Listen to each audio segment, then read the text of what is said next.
আছেন আপনারা? আশা করছি ভালো আছেন, সুস্থ আছেন, সুন্দরভাবে জীবন কাটাচ্ছেন। আমি সৃজনী ট্যারো কার্ড রিডার, উসুর একটি মাস্টার টিচার। চলে এসেছি আজকের দ্য ফুল ট্যারো 444 চ্যানেলে। তো আজকে আমরা দেখব যে আপনার যে ভালোবাসার মানুষ, যে আপনার নো কন্ট্যাক্ট সিচুয়েশন যারা রয়েছেন, তাদের যে ভালোবাসার মানুষ, তারা এই মুহূর্তে আপনাদেরকে নিয়ে কী চিন্তাভাবনা করছে, তারা কি আদৌ আপনার জীবনে ফিরে আসতে চলেছে, আপনার এক্স কি আপনার জীবনে ফিরে আসতে চলেছে। ভিডিও ভালো লাগলে অবশ্যই লাইক শেয়ার কমেন্ট করে দেবেন, চ্যানেলটাকে সাবস্ক্রাইব করবেন। আর যদি এরকম আরও ভিডিও দেখতে চান অবশ্যই আমাদের সাথে থাকতে হবে, পাশে থাকতে হবে, আর চ্যানেলটাকে সাবস্ক্রাইব করে সাপোর্ট করতে হবে আমাকে। আর যারা পার্সোনাল রিডিং নিতে চাইছেন, সেটা বাংলাদেশ বা ইন্ডিয়া থেকে, তারা অবশ্যই যোগাযোগ করবেন। ঠিক আছে, হোয়াটসঅ্যাপ নাম্বার আমার ডেসক্রিপশন বক্সে দেওয়া আছে, বা আমার যেটা কী বলবো, ডেসক্রিপশন বক্সে দেওয়া আছে, যে এখান থেকে আপনারা দেখে নেবেন। ঠিক আছে, তো চলুন দেখে নেওয়া যাক। সরি, আপনার এক্স আপনার লাইফে কবে ফিরে আসছে, সে কি আদৌ ফিরে আসবে কিনা। Thank you universe. অনেকেরই এখানে আমি দেখতে পাচ্ছি আপনার এক্স কিন্তু ফিরে আসছে, এবং সে কিন্তু আপনার সাথে একটা ভালো সম্পর্ক গ্রো করতে চাইছে। যে জায়গাটায় সে আপনাকে ছেড়ে চলে গেছিলো, সেই জায়গাটা কমপ্লিট করে, সেই কাজটা কমপ্লিট করে সে কিন্তু আবার ফিরে আসছে। বাট কোথাও না কোথাও আপনার মধ্যে প্রচণ্ড লেজিনেস দেখতে পাওয়া যাচ্ছে। আপনি যেন সেই বিষয়টা নিয়ে খুব একটা ভাবিত নন, চিন্তিত নন। বাট আপনার পার্টনার কিন্তু আবার একটা মানে আপনার সাথে একটা বড় সম্পর্ক, একটা বন্ডিং তৈরি করার বারবার চেষ্টা করছে। সে কিন্তু আপনাকে যথেষ্ট ভালোবাসে, যেটা আমি দেখতে পাচ্ছি।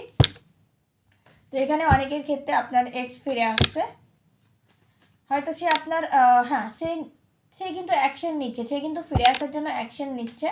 সে এখানে আমি যেটা দেখতে পাচ্ছি, সে কিন্তু তার ভুলগুলোকে বুঝতে পেরেছে।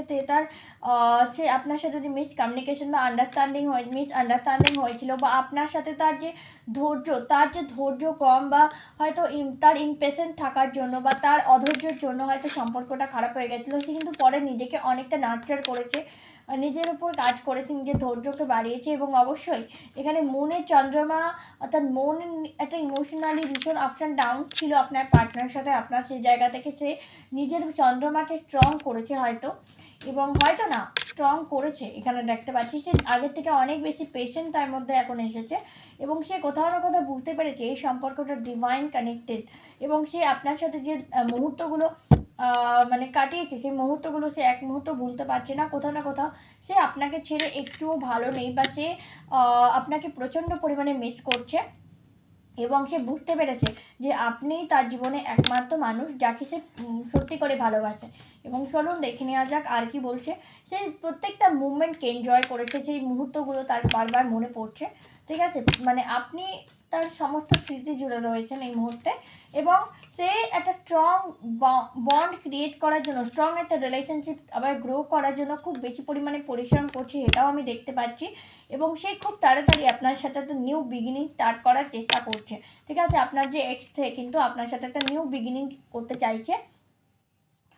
তো ফিউচার গাইডেন্স কী আছে আপনাদের জন্য আমি একটু দেখে নিই। আপনাকে ক্রিয়েটিভ হতে বলা হচ্ছে, আপনাকে চাকরাল চক্র হিল করতে বলা হচ্ছে, নিজের কন্ট্রোলটা নিজের কাছে রাখতে বলা হচ্ছে, নিজের সোলার প্লেট, নিজের চাকরাল ব্যালেন্স করুন। দেখুন আপনার সম্পর্ক দুর্দান্ত ব্যালেন্স হবে, এবং আপনি যথেষ্ট মানে একটা রিবিলিয়াস এনার্জিতে চলে আসবেন, এবং আপনারা একে অপরের সাথে বেশ কিছুটা মানে ক্লোজ হয়ে যাবেন। আগের আবার সম্পর্কটা একটা ভালো জায়গায় পৌঁছাবে। যারা এতদিন ওয়েট করেছিলেন নিজের মানুষের জন্য এক্স ফিরে আসার জন্য, তাদের জন্য খুবই গুড নিউজ রয়েছে। বিকজ আপনার এক্স ফিরে আসছে কোথা থেকে না, থার্ড পার্টি থেকে। থার্ড পার্টিকে সে চিনতে পেরেছে, থার্ড পার্টি যে তাকে ম্যানিপুলেট করেছিল সেটা সে বুঝতে পেরেছে, এবং সে কিন্তু এবার নিজের লক্ষ্যে বা নিজের দিকে, আপনার দিকে সম্পূর্ণ ফোকাস রেখেছে, এবং সেই সম্পর্কটাকে আবারও ফিরে পেতে চায়, আবার একটা ভালো সম্পর্ক আপনার সাথে গ্রো করতে চায়। তো আজকে এবং আপনাকে বলছে যে এবার আমাকে ট্রাস্ট করে দেখো, একবার আমাকে ট্রাস্ট করে দেখো, তুমি ঠকবে না। তো এই বিষয়টা সে আপনাকে বলতে চাইছে। তো এই যে আজকে যে এনার্জি আমার খুবই ভালো লাগছে, এবং হঠাৎ করে এই চ্যানেলটা আসাতে আমি রিডিংটা করলাম। যদি ভালো লাগে অবশ্যই লাইক শেয়ার কমেন্ট করে দেবে, চ্যানেলটাকে সাবস্ক্রাইব করে সাথে থাকবে, পাশে থাকবে। আর এরকম আরও ভিডিও পেতে হলে থ্যাংক ইউ ভেরি মাচ। আবার দেখা হচ্ছে নেক্সট কোনো ভিডিওতে, ততক্ষণের জন্য টিল ইট হ্যাপি। জয় শ্রীকৃষ্ণ।